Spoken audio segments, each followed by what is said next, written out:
Capítulo 11. Gênese mosaica.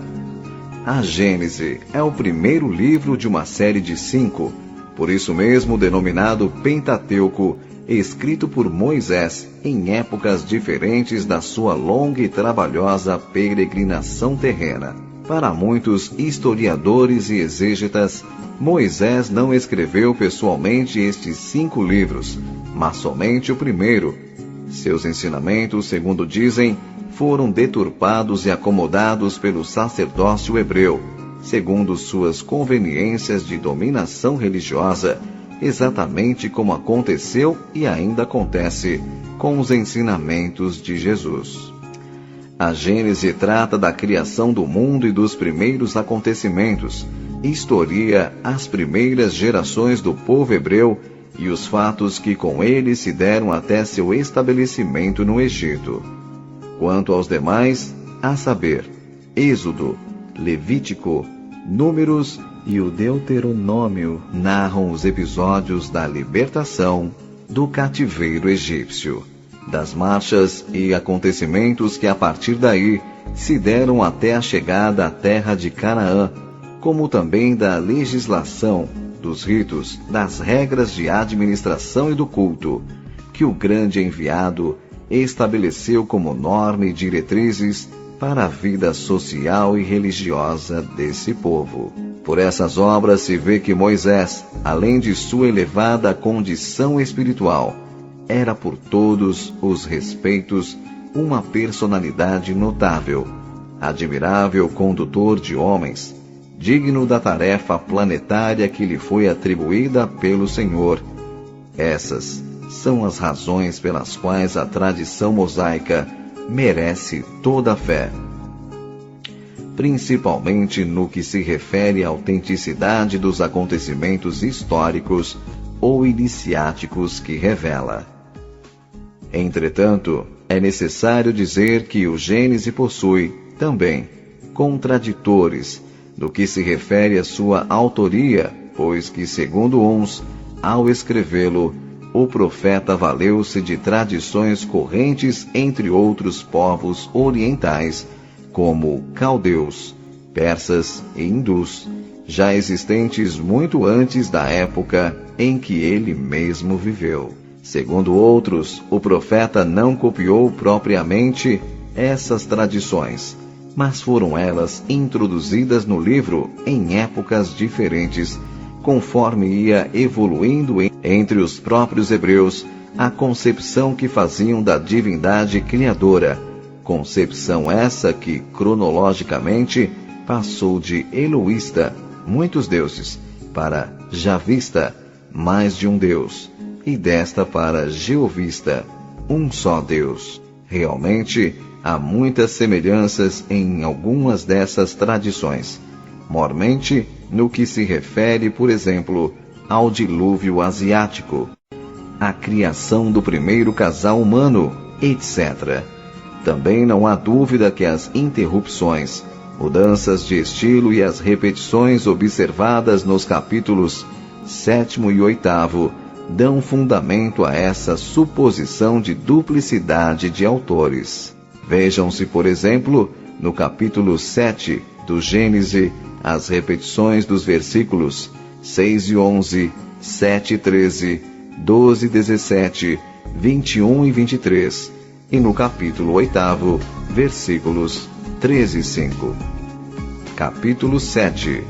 E era Noé da idade de 600 anos, quando o dilúvio das águas veio sobre a terra. 11. No ano 600 da vida de Noé, no mês segundo, as janelas do céu se abriram. 7. E entrou Noé e seus filhos, e sua mulher e as mulheres de seus filhos, com ele na arca. 13. E no mesmo dia entrou Noé e Sem e Cã e Jafé, os filhos de Noé, como também a mulher de Noé e as 3 mulheres de seus filhos com ele na arca. 12. E houve chuva sobre a terra 40 dias e 40 noites. 17. E esteve o dilúvio 40 dias sobre a terra, e cresceram as águas. 21.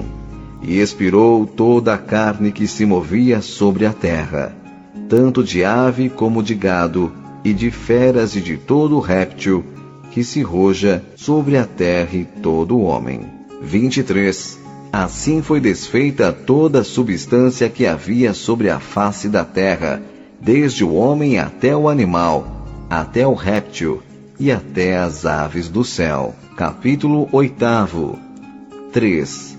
E as águas tornaram de sobre a terra continuamente, e ao cabo de 150 dias minguaram. 5. E foram as águas indo e minguando até o 10º mês.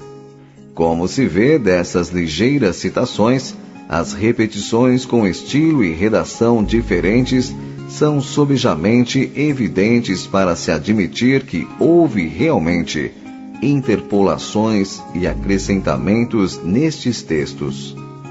Mas como quer que seja, isto é, tenha o profeta copiado as tradições orientais, no que, aliás, não há nada a estranhar, porque as verdades não se inventam, mas unicamente se constatam e perpetuam. Ou tenha o livro sido escrito em épocas diferentes, por acréscimos trazidos por outras gerações de interessados, de qualquer forma, estas tradições são veneráveis, e a obra de Moisés, até hoje, nunca foi desmerecida. Mas, ao contrário, cada dia ganha mais prestígio e autoridade, podendo nos oferecer valioso testemunho dos acontecimentos que estamos comentando.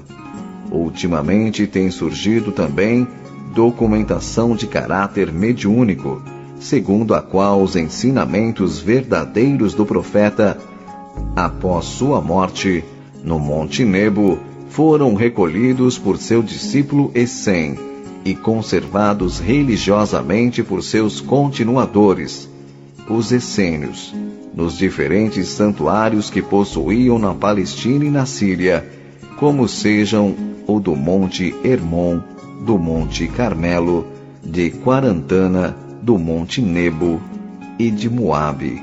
Mas quanto a Gênese, o testemunho da descida dos capelinos está ali bem claro e patente nos seus primeiros capítulos, e por isso estamos nos apoiando neles com perfeita confiança, como base remota de documentação histórico-religiosa.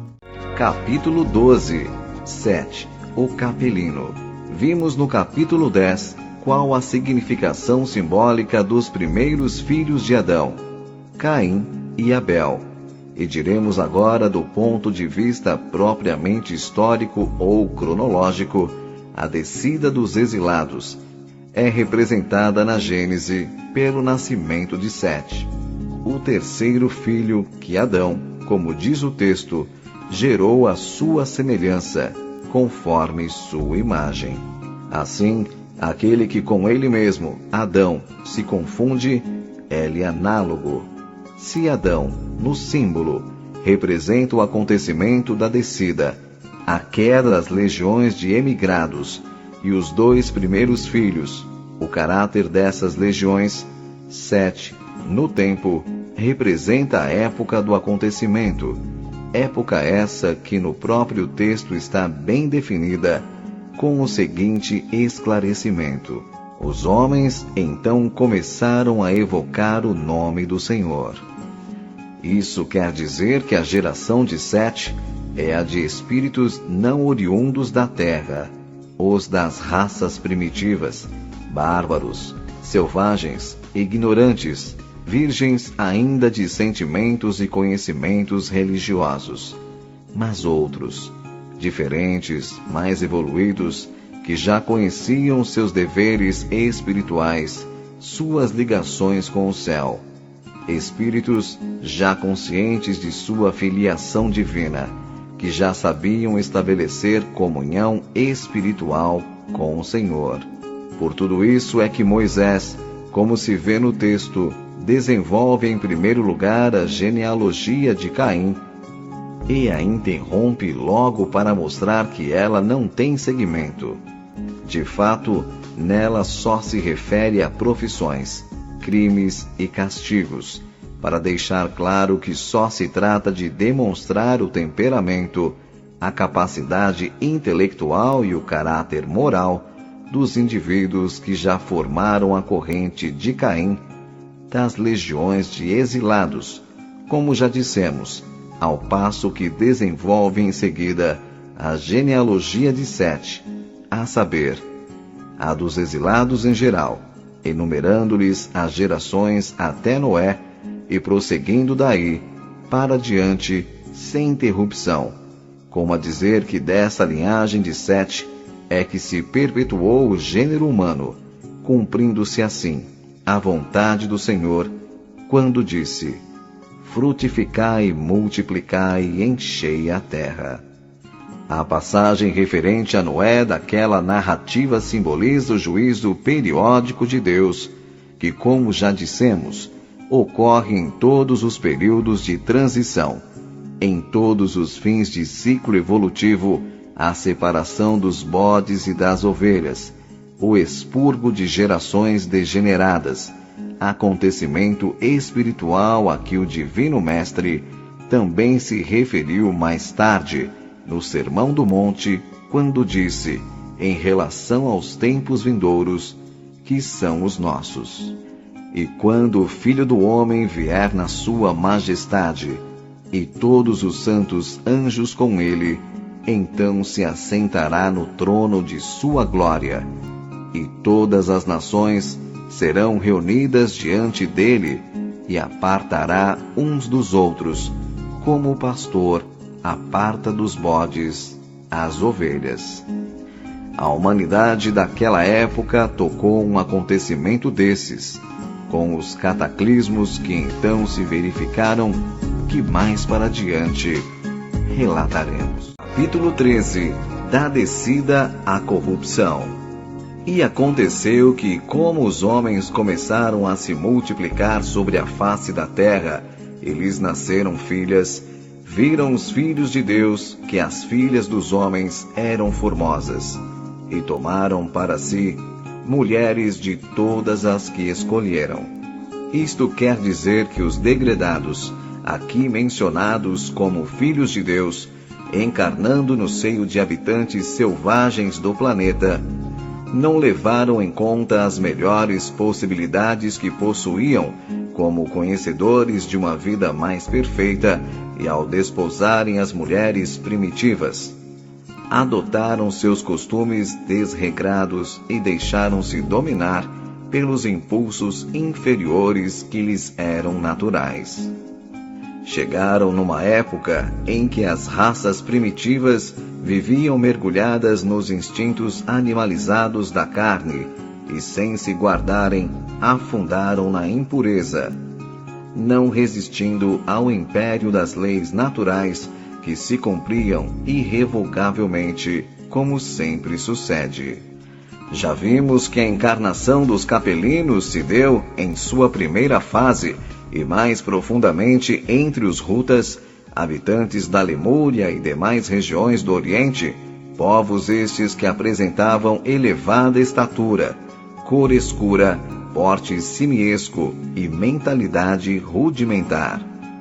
Esses detalhes, mormente a compleição física, ficaram também assinalados na Gênese. Havia naqueles dias gigantes na terra, e também depois, quando os filhos de Deus tiveram comércio com as filhas dos homens, e delas geraram filhos. Este trecho da narrativa bíblica tem sido comentado por vários autores com fundo interesse, servindo mesmo a divagações de literatura fantasiosa que afirma ter havido naquela época um estranho conúbio entre seres celestes e terrestres, de cujo contato carnal nasceram gigantes e monstros. Porém, como se vê, não se deu, nem teve o fato nenhum aspecto sobrenatural, pois gigantes haviam, conforme o próprio texto esclarece, tanto antes como depois que os capelinos, filhos de Deus, encarnaram. Nem podia ser de outra forma, considerando-se que eles encarnaram em tipos humanos já existentes, as características biológicas que na época lhes eram próprias. E é sabido que os tipos primitivos de homens e animais eram agigantados em relação aos tipos atuais. Não há que estranhar, porque nos tempos primitivos tudo era gigantesco: as plantas, os animais, os homens.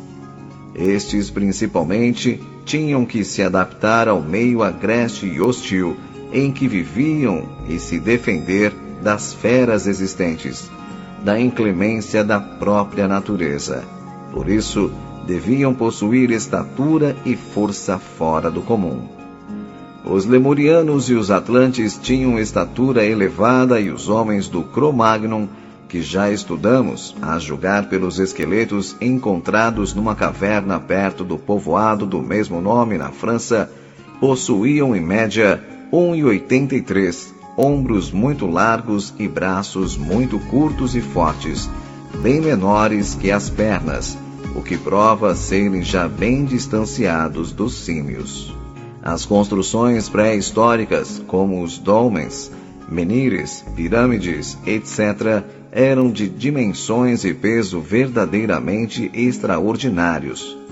E somente homens de muita desenvoltura física poderiam realizá-las e utilizá-las, porque na realidade eram túmulos gigantescos para homens gigantescos, que ainda se encontram em várias partes do mundo, e em todas as partes têm mesmo o nome de túmulos de gigantes. Mas sigamos a narrativa bíblica no ponto em que ela se refere a essa mistura de raças de orbes diferentes. Então disse o Senhor: não contenderá o meu espírito para sempre com o homem, porque ele é carne, porém os seus dias serão 120 anos. Isso nos leva a compreender que a fusão então estabelecida, o cruzamento verificado, foi tolerado pelo Senhor, sem embargo dos fatores de imortalidade que prevaleciam, e isso porque os exilados, conquanto fossem espíritos mais evoluídos em relação aos habitantes terrestres, vindo agora habitar esse mundo primitivo, onde as paixões, como já dissemos, imperavam livremente, não resistiram à tentação e se submeteram às condições ambientes. Isso, aliás, não admira, e era mesmo natural que acontecesse, não só pelo grande império que a carne exerce sobre o homem nos mundos inferiores, como também pelo fato de os exilados terem sido expulsos da capela, justamente por serem propensos ao mal, falíveis na moralidade. Entretanto, mesmo tolerando, a justiça divina lhes criava limitações, restrições. As leis para eles inexoravelmente se cumpririam, fazendo com que colhessem os frutos dos próprios atos. Suas vidas seriam mais curtas, seus corpos físicos definhariam, como quaisquer outros que abusem das paixões, e seriam pasto de moléstias dizimadoras. Veja-se na própria Bíblia que para as primeiras gerações de homens após Sete, tempo da descida, e até Noé, dilúvio asiático, considerável é o número de anos atribuídos à existência humana, enquanto a delimitação de 120 anos estabelecida para os descendentes dos homens da corrupção representa uma diminuição considerável, de quase 2/3. Isso do ponto de vista físico, porque quanto à moral, as consequências foram tremendas e lamentáveis.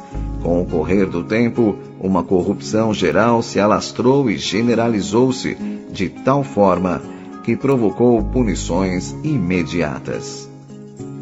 É quando a narrativa bíblica diz: e viu o Senhor que a maldade do homem se multiplicara sobre a terra, e que toda a imaginação dos pensamentos do seu coração era má continuamente.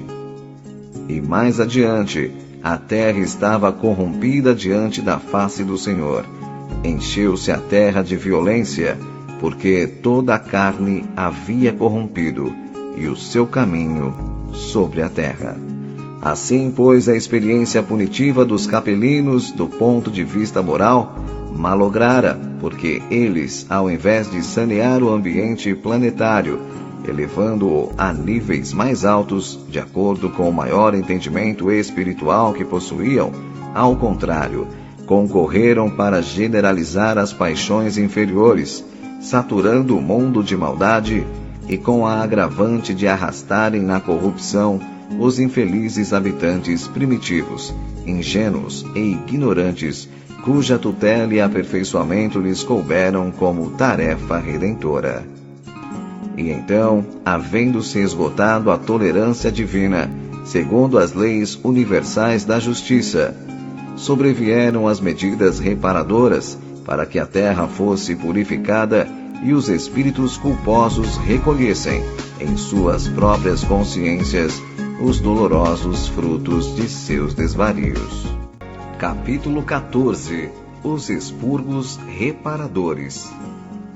Em consequência, o vasto continente da Lemúria, núcleo central da terceira raça, afundou-se nas águas, levando para o fundo dos abismos milhões de seres rudes, vingativos, egoístas e animalizados. Este continente, chamado na literatura indiana, antiga Shalmad-Dvípa, compreendia o sul da África, Madagascar, Ceilão, Sumatra, Oceano Índico, Austrália, Nova Zelândia e Polinésia. Foi a primeira terra habitada pelo homem. Sua atmosfera era ainda muito densa e a crosta pouco sólida em alguns pontos. Segundo algumas tradições, o homem lemuriano ainda não possuía o sentido da visão como o possuímos hoje. Havia nas órbitas somente 2 manchas sensíveis, que eram afetadas pela luz, porém, sua percepção interna, como é natural, era bastante desenvolvida. Os lemurianos da terceira raça-mãe eram homens que apenas iniciavam a vida em corpo físico neste planeta. Não possuíam conhecimento algum sobre a vida material, pois utilizaram corpos etéreos nos planos espirituais de onde provinham, com os quais estavam familiarizados. Desta forma, suas preocupações eram todas dirigidas para esta nova condição de vida, desconhecida e altamente objetiva. Em suas escolas primárias, os instrutores desencarnados que os orientavam se referiam às forças cósmicas que regem o globo e fortemente os cativavam e surpreendiam por serem forças de um astro ainda em fase de consolidação e cuja vida, portanto, era inóspita, perigosa. Ensinavam também sobre fatos referentes à natureza física, às artes e ao desenvolvimento da vontade, da imaginação, da memória, por serem faculdades que desconheciam. A maior parte da população vivia em condições primitivas, análogas às dos animais, e as formas físicas que acabavam de incorporar facilmente degeneraram para a selvageria, muito mais rude e impiedosa que esta que ainda hoje presenciamos aqui na Terra, junto às tribos primitivas de algumas regiões da Ásia, da Austrália e das ilhas do Pacífico Sul. A Lemúria desapareceu 700 mil anos antes do alvorecer da Idade Terciária. Sua existência, como muitas outras coisas reais, tem sido contestada e não é admitida pela ciência oficial, porém, ao mesmo tempo, essa ciência considera um mistério a existência de aborígenes na Austrália, a imensa ilha ao sul do Oceano Índico, tão afastada de qualquer continente. Esses aborígenes são até hoje inassimiláveis ante a civilização, extremamente primitivos e de cor escura, como os próprios seres que habitavam a antiga Lemúria. O território da Austrália apresenta aspectos e condições que a Terra teria tido em idades remotas, e os próprios animais são ainda semelhantes aos que viveram naqueles tempos. Mas assim como sucede em relação à Atlântida, a ciência, aos poucos, vai se aproximando dos fatos e aceitando as revelações e as tradições do mundo espiritual, sobre as quais nenhuma dúvida deve persistir a respeito desses fatos. Com este cataclismo, grandes alterações se produziram na crosta terrestre.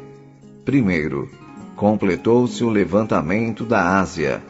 Segundo, as águas existentes a oeste desse continente refluíram para o norte e para o sul, e em seu lugar se suspenderam novas terras, formando a Europa, b. a Ásia Menor, c.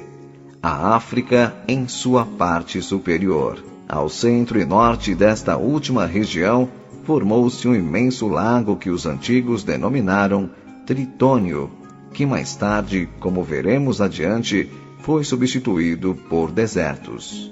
Desse cataclismo, todavia, milhares de rutas se salvaram, ganhando as partes altas das montanhas que ficaram sobre as águas e passaram então a formar inumeráveis ilhas no Oceano Índico e no Pacífico, as quais ainda hoje permanecem, como também atingiram as costas meridionais da Ásia, que se levantaram das águas, e cujo território se lhes abria à frente, acolhedoramente, como também sucedeu em relação à atual Austrália. Nessas novas regiões, os sobreviventes se estabeleceram e se reproduziram, formando povos semi-selvagens, que mais tarde, com o suceder dos tempos, foram dominados pelos árias, os homens da quinta raça, quando estes invadiram a Pérsia e a Índia, vindos do Ocidente. Os descendentes desses sobreviventes rutas, mais tarde na Índia, no regime de castas instituído pelo brahmanismo, constituíram a classe dos Sudras, os nascidos dos pés de Brahma, parte dos quais veio a formar a casta desprezada dos párias, ainda hoje existente. Outra leva de sobreviventes desse cataclismo ganhou as costas norte-africanas, emergidas das águas, passando aí a constituir vários povos, negros de pele, luz e dia, também até hoje existentes. Após esses tremendos e dolorosos acontecimentos, os prepostos do Senhor ultimaram novas experiências de cruzamentos humanos no Oriente, a fim de estabelecer novos tipos de transição para a formação de raças mais aperfeiçoadas, utilizando-se de novas gerações de emigrados que continuaram a encarnar nessas regiões. Como diz Emmanuel, com o auxílio desses espíritos degredados naquelas eras remotíssimas, as falanges do Cristo operavam ainda as últimas experiências sobre os fluidos renovadores da vida, aperfeiçoando os caracteres biológicos das raças humanas. Formaram-se assim no plano do Pamir, no centro da Ásia, os núcleos desses novos tipos que em seguida foram sendo impelidos para o sul, descendo através da Pérsia, da Caldeia e Palestina, de onde alcançaram em seguida o Egito, e por todos estes lugares foram estabelecendo bases avançadas de novas civilizações e novas raças humanas. Sobre eles, diziam que eram deuses as inscrições cuneiformes babilônicas já citadas, pois realmente, em relação aos demais tipos existentes, mereciam tal designação. Capítulo 15. Na Atlântida, a quarta raça. Extinta dessa forma, em sua grande massa, a terceira raça habitante do Oriente, levantou-se então no Ocidente o campo da nova civilização terrestre, com o incremento das encarnações dos exilados na Grande Atlântida, o habitat da quarta raça, onde prepostos do Cristo já haviam, antecipadamente, preparado o terreno para esses novos surtos de vida planetária. Assim, pois, deslocava-se para essa nova região o progresso do mundo, enquanto os remanescentes da terceira raça, inclusive os tipos primitivos, continuariam a renascer nos povos retardados de todo o globo, os quais não pudessem acompanhar a marcha evolutiva da humanidade em geral, como até hoje se pode verificar. E da mesma forma como sucedera em outras partes na Atlântida, os exilados, a partir dessa deslocação de massas, seguiram lentamente sua rota evolutiva, e apesar de mais evoluídos e menos selvagens que os rutas do Oriente, nem por isso primavam por uma conduta mais perfeita. Os atlantes primitivos da quarta raça-mãe, que vieram em seguida, eram homens de elevada estatura, com a testa muito recuada, tinham cabelos soltos e negros, de seção redonda, e nisto diferiam dos homens que vieram mais tarde, que possuíam seção ovalada. Suas orelhas eram situadas bem mais para trás e para cima no crânio. A cabeça do perispírito ainda estava um tanto para fora, em relação ao corpo físico, o que indicava que ainda não havia integração perfeita. Na raiz do nariz havia um ponto que no homem atual corresponde à origem do corpo etéreo. Não confundir com a glândula hipófise, que se situa muito mais para dentro da cabeça, na cela turca. Esse ponto dos atlantes, separado como nos animais, dos homens atuais coincide no etéreo e no denso, perfeitamente integrados no conjunto psicofísico, e essa separação dava aos atlantes uma capacidade singular de penetração nos mundos etéreos, e permitiu que desenvolvessem amplos poderes psíquicos que, por fim, degeneraram e levaram à destruição do continente. Nos atlantes dos últimos tempos, entretanto, quando habitavam a Poseidônia, após os afundamentos anteriores, esses dois pontos já se haviam aproximado, dando a eles plena visão física e desenvolvimento dos sentidos. Nesse continente, a primeira sub-raça, Homahaus, possuía pouca percepção e pequeno desenvolvimento de sentimentos em geral, mas grandes possibilidades de distinguir e dar nome às coisas que viam e, ao mesmo tempo, agir sobre elas.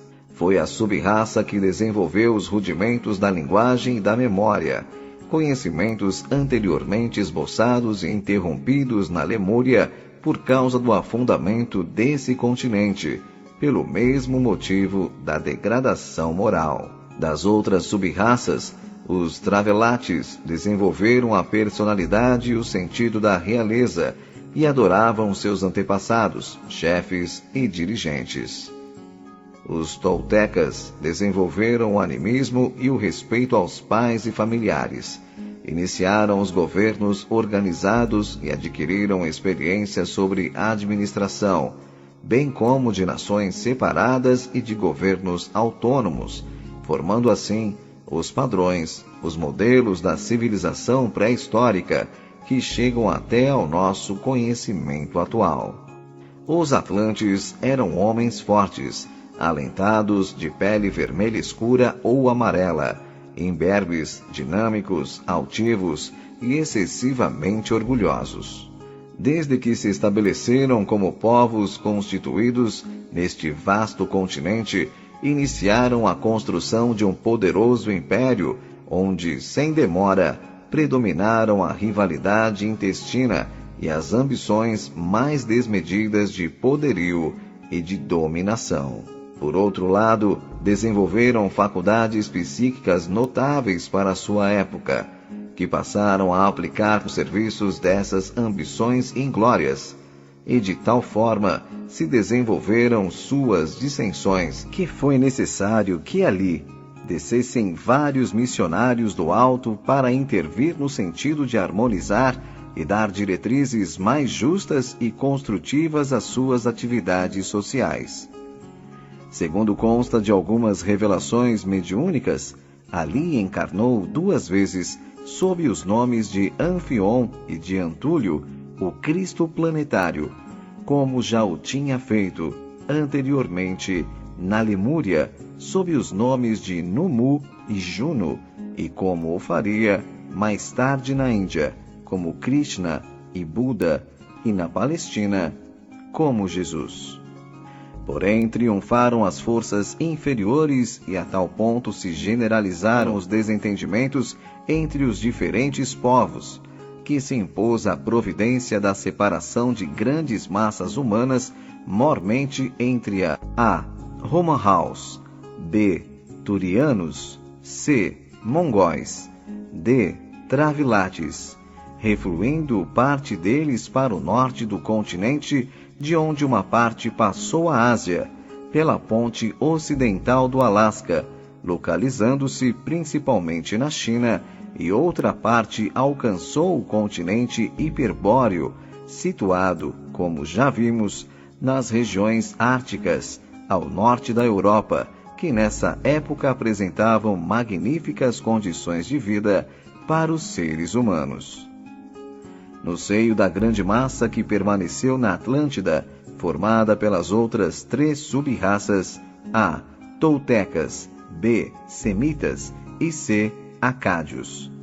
O tempo, no seu transcurso milenário, assinalou extraordinários progressos no campo das atividades materiais, conquanto, semelhantemente ao que já sucedera no Oriente, as sociedades desses povos tinham se deixado dominar pelos instintos inferiores e pela prática de atos condenáveis, de orgulho e de violência. Assim, então, lastimavelmente degeneraram, comprometendo sua evolução. Lavrou entre eles tão terrível corrupção psíquica que, como consequência, ocorreu novo e tremendo cataclismo. A Atlântida também submergiu. Os arquivos da história humana não oferecem aos investigadores dos nossos dias documentação esclarecedora e positiva desse acontecimento, como, aliás, também sucede e ainda mais acentuadamente em relação à Lemúria.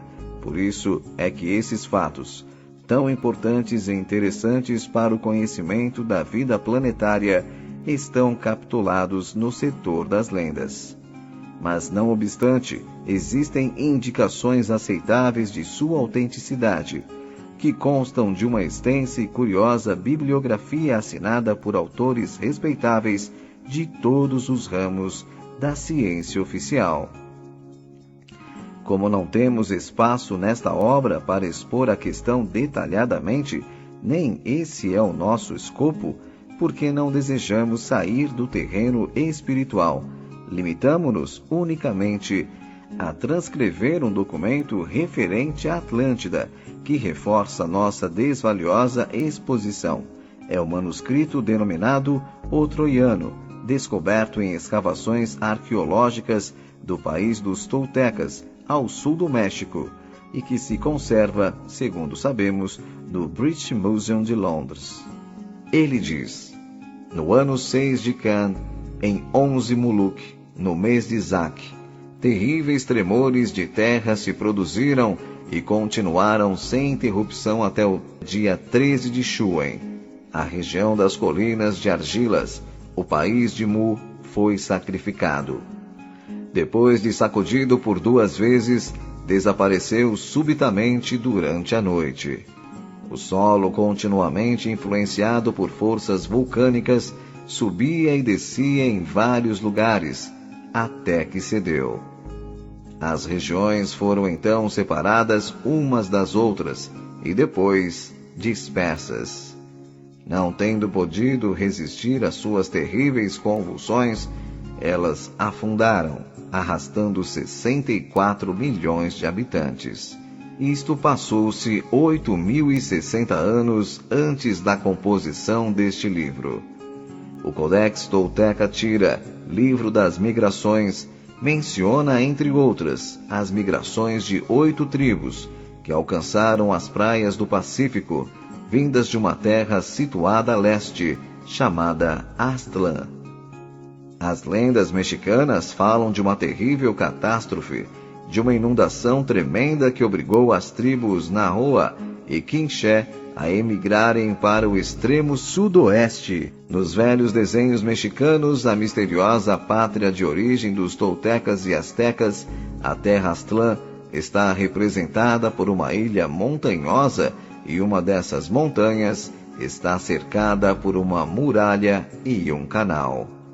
Os índios peles vermelhas do Dakota, nos Estados Unidos, guardam uma lenda, segundo a qual seus antepassados habitavam uma ilha no Oriente, formando uma só nação, e dali vieram, por mar, para a América. Na Venezuela, Peru e outros lugares encontram-se índios brancos de olhos azuis, cabelos castanhos, e os Varsan, tribo Arovac, afirmam que seus antepassados moravam em um paraíso terrestre no Oriente. O Popol Vuh, obra em 4 volumes que contém toda a mitologia dos maias em idioma quiché, conta que os antepassados dessa tribo de Guatemala vieram, há muitíssimos anos, de um país situado muito a leste, em pleno oceano. Havia nesse país um mesmo idioma e homens de diferentes cores, e nessa época o mundo foi afogado por um dilúvio, ao mesmo tempo que um fogo abrasador descia dos céus. Enfim, há inúmeras outras referências entre as tribos da América sobre esse país, Aztlán, e todas concordes em situá-lo no oceano a leste, lugar justamente onde se localizava a Atlântida. Essa narração do manuscrito troiano é corroborada pelas tradições maias, povos sobreviventes do fenômeno, que se referem a 2 cataclismos ocorridos, um deles em 8.452 a.C. e outro 4.292 a.C. Tradições essas, como se vê, noticiam dos afundamentos parciais em vez de um geral, em resumo, que o continente foi destruído em 2 vezes e em 2 épocas diferentes e bem afastadas uma da outra. Disso se conclui que primeiramente afundou a Grande Atlântida, o continente primitivo, acontecimento descrito no troiano, e 4.160 anos depois, submergiu por sua vez uma parte que restou do grande continente, que era na antiguidade conhecida por Pequena Atlântida, Poseidones, região formada por uma ilha de larga extensão, que se desenvolvia na costa norte da África, à altura do atual Mar dos Sargassos, em sentido leste-oeste. De fato, há muitas comprovações disso. No fundo do Atlântico foram encontradas lavas vulcânicas cristalinas, cuja congelação era própria de agentes atmosféricos, dando a entender que o vulcão que as expeliu era terrestre e o esfriamento da lava se deu em terra e não no mar. Estudos realizados no fundo desse oceano revelam a existência de uma grande cordilheira, começando na Irlanda e terminando mais ou menos à altura da foz do rio Amazonas, no Brasil, cuja elevação é quase 3.000 metros acima do nível médio do fundo do oceano. Os homens do Cro-Magnon eram do tipo Atlante, muito diferentes de todos os demais, e só existiram na Europa Ocidental, na face fronteira ao continente desaparecido, mostrando que dali é que vieram.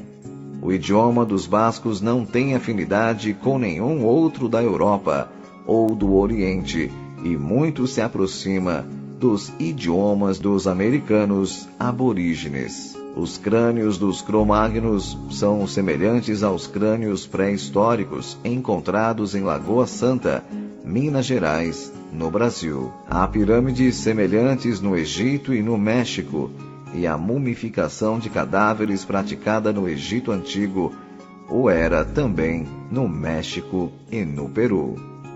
Também se verificou que o fundo do Atlântico está lentamente se erguendo. A sondagem feita em 1923 revelou um erguimento de 4 quilômetros em 25 anos, o que concorda com as profecias que dizem que a Atlântida se reerguerá do mar para substituir continentes que serão, por sua vez, afundados nos dias em que estamos vivendo. Enfim, uma infinidade de indícios e circunstâncias asseveram firmemente a existência deste grande continente, onde viveu a quarta raça, entre a Europa e a América.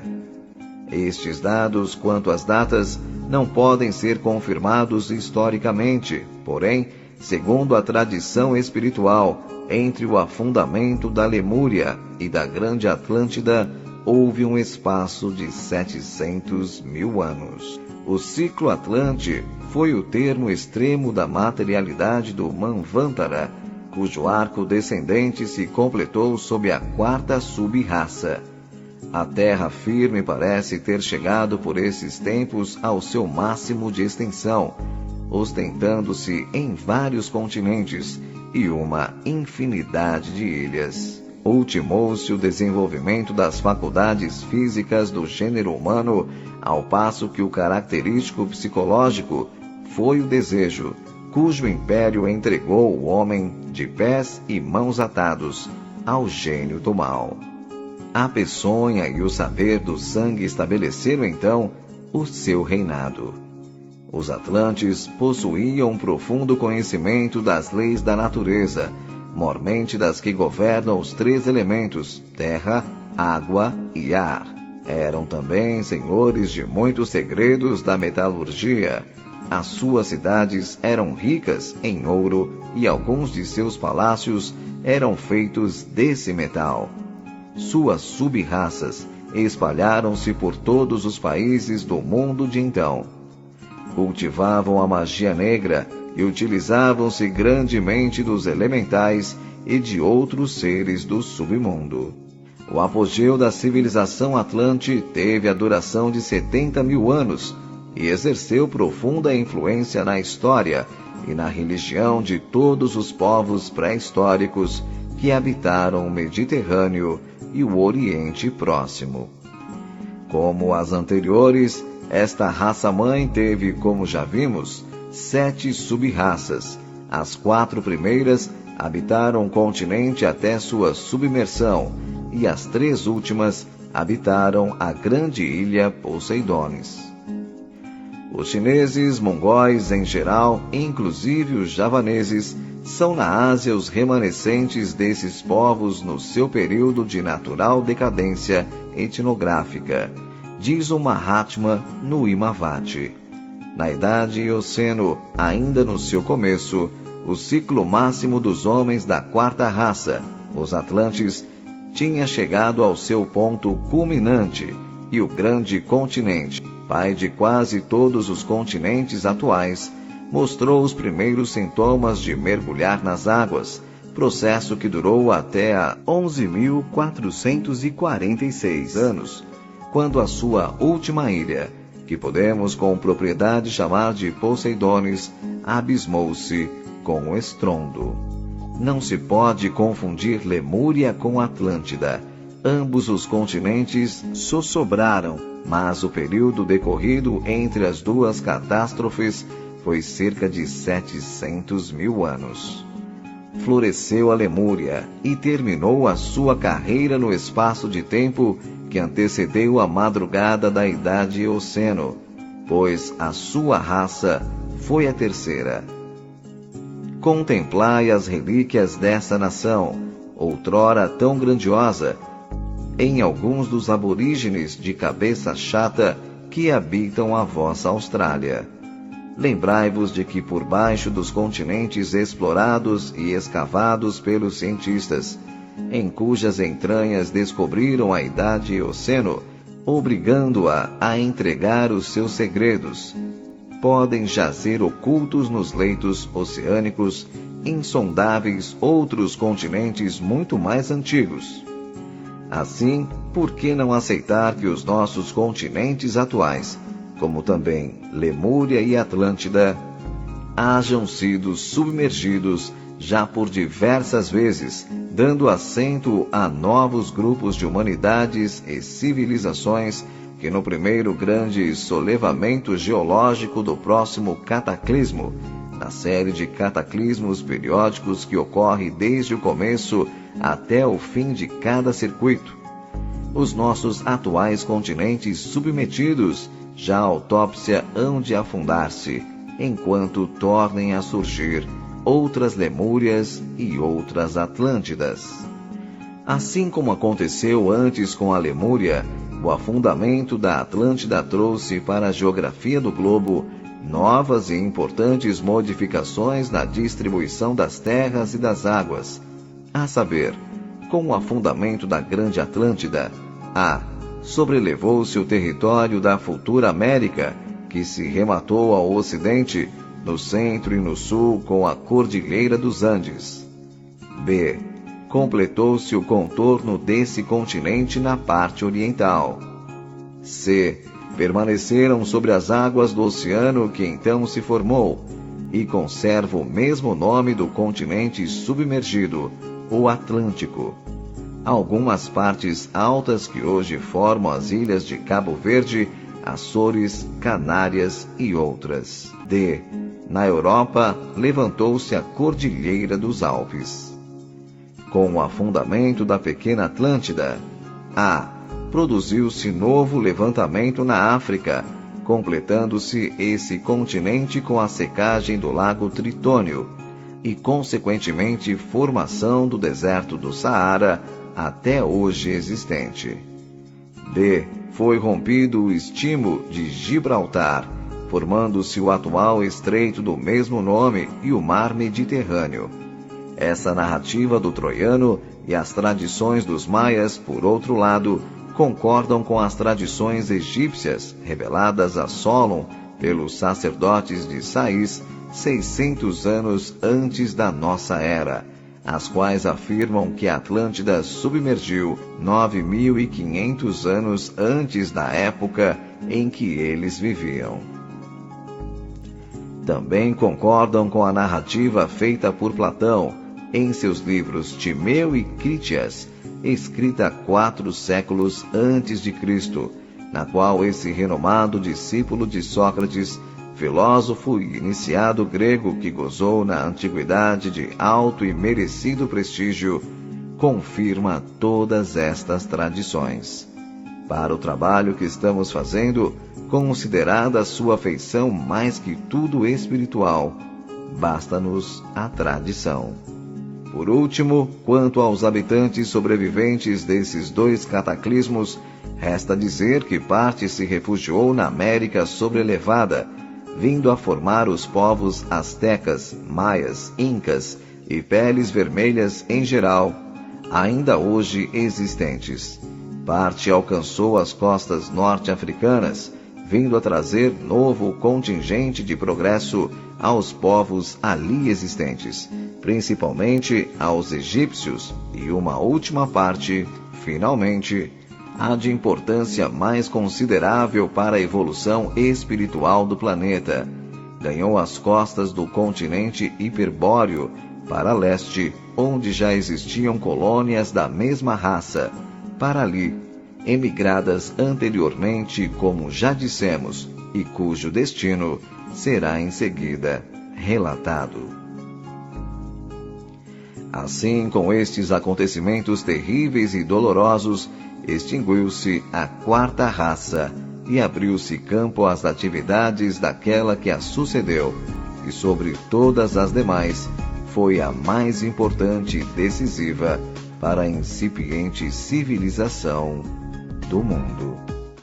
Capítulo 16. A 5ª raça. Com a chegada dos remanescentes da Atlântida, os povos hiperbóreos ganharam forte impulso civilizador, e após várias transformações operadas no seu tipo fundamental biológico, por efeito do clima, dos costumes e dos cruzamentos com os tipos base, já previamente selecionados pelos auxiliares do Cristo, conseguiram estabelecer os elementos etnográficos essenciais e definitivos do homem branco, de estatura elegante e magnífica, cabelos ruivos, olhos azuis, rosto de feições delicadas. Nessa época, como tantas vezes sucedera no globo anteriormente, esse continente começou a sofrer um processo de intenso resfriamento que tornou toda a região inóspita, hostil à vida humana. Por essa razão, os hiperbóreos foram obrigados a emigrar em massa e quase repentinamente para o sul, invadindo o centro do Planalto Europeu, onde se procuraram estabelecer. Eis como E. Escher, o inspirado autor de tantas e tão belas obras de fundo espiritualista, descreve esse êxodo. Se o sol da África incubou a raça negra, direi que os gelos do Polo Ártico virão a eclosão da raça branca. Estes são os hiperbóreos dos quais fala a mitologia grega. Esses homens de cabelos vermelhos, olhos azuis, vieram do norte, através de florestas iluminadas por auroras boreais, acompanhados de cães e de renas, comandados por chefes temerários e impulsionados por mulheres videntes. Raça que deveria inventar o culto do sol e do fogo sagrado e trazer para o mundo a nostalgia do céu, umas vezes se revoltando contra ele e tentando escalá-lo de assalto, e outras se prosternando ante seus esplendores em uma adoração absoluta. Como se vê, a quinta raça foi a última, no tempo e a mais aperfeiçoada, que apareceu na Terra, como fruto natural de um longo processo evolutivo, superiormente orientado pelos dirigentes espirituais do planeta. Ao se estabelecerem no centro da Europa, os hiperbóreos, logo a seguir e antes que pudessem definitivamente se fixar, foram defrontados pelos negros que subiam da África, sob a chefia de conquistadores violentos e aguerridos, que obrigavam suas hordas sob o estandarte do touro, símbolo da força bruta e da violência. Essas duas raças que assim se enfrentavam, representando civilizações diferentes e antagônicas, prepararam-se para uma guerra implacável, uma carnificina inglória e estúpida, quando os poderes espirituais do alto, visando mais que tudo preservar aqueles valiosos espécimes brancos, portadores de uma civilização mais avançada e tão laboriosamente selecionados, polarizaram suas forças em Rama, jovem sacerdote do seu culto, o primeiro do grande enviados históricos do Divino Mestre, dando-lhe poderes para que debelasse uma terrível epidemia que lavrara no seu povo e adquirisse junto deste enorme prestígio e respeito. Assim, sobrepondo-se mesmo às sacerdotisas que exerciam completo predomínio religioso, Rama assumiu a direção efetiva do povo, levantou o estandarte do Cordeiro, símbolo da paz e da renúncia, e no momento julgado oportuno, conduziu-o para os lados do Oriente, atravessando a Pérsia e invadindo a Índia, desalojando os Hutas primitivos, e aí estabelecendo, sob o nome de Árias, os homens da gloriosa quinta raça. Esses mesmos homens que, tempos mais tarde, se espalharam dominadoramente em várias direções, mas notadamente para o Ocidente, conquistando novamente a Europa, até as bordas do Mediterrâneo. Nessas regiões, plantaram os fundamentos de uma civilização mais avançada que todas as precedentes. Agora podemos apresentar um esboço das 5 raças que viveram no mundo antes e depois da chegada dos capelinos. São as seguintes. Primeira, a raça formada por espíritos que viveram no astral terreno, que não possuíam corpos materiais e por isso não encarnaram na Terra. Característica fundamental: astralidade. Segunda, a raça formada por espíritos já encarnados, que desenvolveram forma, corpo e vida própria, conquanto pouco consistentes. Características: semi-astralidade. Terceira, raça lemuriana, estabilização de corpo, forma e vida, e acentuada eliminação dos restos da astralidade inferior. Com esta raça, começaram a descer os capelinos. Não se conhecem as sub-raças. Quarta, raça Atlante, predomínio da materialidade inferior, poderio material, grupos étnicos, Romahaus, Travelates, Semitas, Acádios, Mongóis, Turanianos e Toltecas. Quinta, raça ariana, predomínio intelectual, evoluiu até o atual quinto grupo étnico, na seguinte ordem: indoriana, acadiana, caldaica, egípcia e europeia. A substituição das raças não se faz por cortes súbitos e completos, mas normalmente por etapas, permanecendo sempre uma parcela como remanescente histórico e etnográfico. Apesar de pertencermos à quinta raça, ainda existem na crosta planetária povos representantes das raças anteriores, terceira e quarta, em vias de desaparecimento nos próximos cataclismos evolutivos. Ao grande ciclo ariano, a quinta raça, na evolução humana compete o desenvolvimento intelectual, e as raças seguintes, o da intuição e da sabedoria. Capítulo 17. O dilúvio bíblico. Relatados assim os dois cataclismos anteriores e os acontecimentos que lhes seguiram até o estabelecimento dos Árias nas Índias, resta-nos agora descrever o dilúvio asiático, que é aquele que a Gênese se refere, que foi o último ato do grande expurgo saneador da terra, naquelas épocas heróicas que estamos descrevendo. Eis como Moisés relata o pavoroso evento. E esteve o dilúvio 40 dias sobre a terra, e todos os altos montes que haviam debaixo de todo o céu foram cobertos. E expirou toda a carne que se movia sobre a terra, tudo que tinha fôlego de espírito de vida sobre a terra, tudo o que havia no seco, morreu. E ficou somente Noé e os que estavam com ele na arca. E agora a narração sumério-babilônica feita por Zisutros, rei da 10ª dinastia, considerado o Noé caldaico. O Senhor do impenetrável abismo anunciou a vontade dos deuses, dizendo: Homem do Surripaque, faz um grande navio e acaba-o logo. Eu destruirei toda a semente da vida com um dilúvio. E prossegue o narrador: Quanto chamas veio, do tempo pré-fixado, então uma voz celestial bradou: À noite farei chover copiosamente. Entra no navio e fecha a porta. Quando o sol desapareceu, fui preso do terror. Entrei e fechei a porta. Durante 6 dias e 6 noites, o vento soprou e as águas do dilúvio submergiram a terra. Cheio de dor, contemplei então o mar. A humanidade em lodo se convertera, e como caniços, os cadáveres boiavam. Diz a tradição egípcia: houve grandes destruições de homens causadas pelas águas.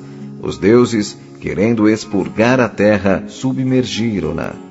E a tradição persa acrescenta: a luz do Ised da chuva brilhou na água durante 30 dias e 30 noites. E ele mandou chuva sobre cada corpo por espaço de 10 dias. A terra foi coberta de água até a altura de um homem. Depois, toda aquela água foi outra vez encerrada. E os códigos esotéricos hindus narram o seguinte: o dia de Brahma não estava ainda terminado, quando se levantou a cólera do varão celeste, dizendo: por que, transformando minha substância, criei o éter, transformando o éter, criei o ar, transformando a luz, criei a água, e transformando a água, criei a matéria? Por que projetei na matéria o germe universal do qual saíram todas as criaturas animadas? E eis que os animais se devoram entre si, que o homem luta contra seu irmão, desconhece minha presença e outra coisa não faz que destruir minha obra, que por toda parte o mal triunfa do bem. Sem atender à eclosão das idades, estenderei a noite sobre o universo e reentrarei no meu repouso. Farei reentrarem as criaturas na matéria, a matéria na água, a água na luz, a luz no ar, o ar no éter, e este na minha própria substância. A água da qual saíram as criaturas animadas destruirá as criaturas animadas. Mas continua a narração. Vishnu, ouvindo estas palavras, dirigiu-se a Brahma e pediu-lhe que permitisse a ele mesmo intervir pessoalmente para que os homens não fossem todos destruídos e pudessem se tornar melhores futuramente. Obtida a concessão, Vishnu ordena ao santo varão Vaisvasvata que construa um grande navio, entre nele com sua família e outros espécimes de seres vivos, para que assim possa ser preservada na terra a semente da vida. Assim que isso foi feito, desabou a chuva, os mares transbordaram e a terra inteira desapareceu sob as águas. E continuando, encontramos entre os tibetanos a mesma recordação histórica de um dilúvio havido em tempos remotos, o mesmo sucedendo com os tártaros, cujas tradições dizem que uma voz tinha anunciado o dilúvio. Rebentou a trovoada e as águas, caindo sempre dos céus, arrastaram imundícies para o oceano, purificando a morada dos homens. E finalmente o acontecimento é contado pelos chineses da seguinte forma: quando a grande inundação se elevou até o céu, cercou as montanhas, cobriu todos os altos, e os povos, perturbados, pereceram nas águas. Por estes relatos diferentes, se verifica que todos os povos do Oriente conheciam o fato e se referiam a um dilúvio ocorrido nesta vasta região que vai das bordas do Mediterrâneo, na Ásia Menor, ao centro-norte do continente asiático. Em alguns desses relatos, as semelhanças são flagrantes e dão a entender que ou o conhecimento veio, promanando de uma mesma fonte informativa, ou realmente ocorreu, atingindo toda essa região e deixando na consciência coletiva dos diferentes povos que a habitavam a recordação histórica, para logo ser transformada em tradição religiosa. Por outro lado, há vários contestadores da veracidade do acontecimento, que se valem de diferentes argumentos, entre os quais este de que chuvas, por mais copiosas e prolongadas que fossem, não bastariam para inundar a terra em tão extensa proporção, cobrindo altos montes, como diz Moisés, ou elevando-se até o céu, como diz a tradição chinesa. Atenta-se, porém, para o fato de que o estilo oriental de narrativas é sempre hiperbólico, como também note-se que os testemunhos de alguns outros povos, como por exemplo o persa, não vão tão longe em tais detalhes, e os egípcios, que estão situados tão próximos da Palestina, são ainda mais discretos, afirmando unicamente que a terra foi submergida. Atentando para as narrativas hebraica, hindu e sumério-babilônica, parte das quais acabamos de transcrever, verifica-se que em todas, entre outras semelhanças, existe a mesma notícia de uma família que se salva das águas, enquanto todos os demais seres perecem. Julgamos quase desnecessário esclarecer que essas famílias representam a parte melhor da população que se salvou, o conjunto de indivíduos moralmente mais evoluídos ou moralmente menos degenerados, que a providência divina preservou do aniquilamento, para que os frutos do trabalho comum, o produto da civilização até aí atingida, não fossem destruídos e pudessem se transmitir às gerações vindouras. Assim também sucedeu, como já vimos, nos cataclismos anteriores da Lemúria e da Atlântida, e assim sucede invariavelmente todas as vezes que ocorrem expurgos saneadores do ambiente espiritual planetário. A grande massa pecadora é retirada e somente um pequeno número selecionado sobrevive. Justamente como disse o Divino Mestre na sua pregação: são muitos os chamados, poucos os escolhidos.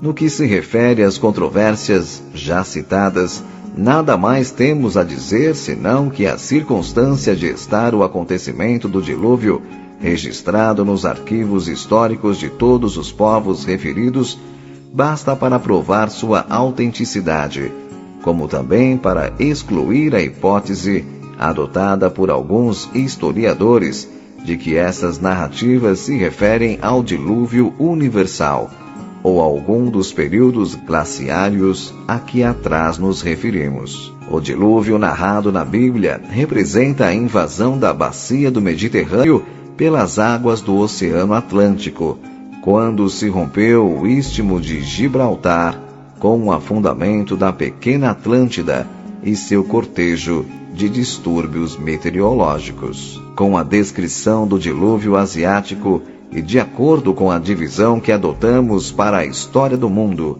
como consta no capítulo 3º, aqui fica encerrado o primeiro ciclo, o mais longo e difícil, para a evolução planetária, que abrange um período de mais de 500 milhões de anos.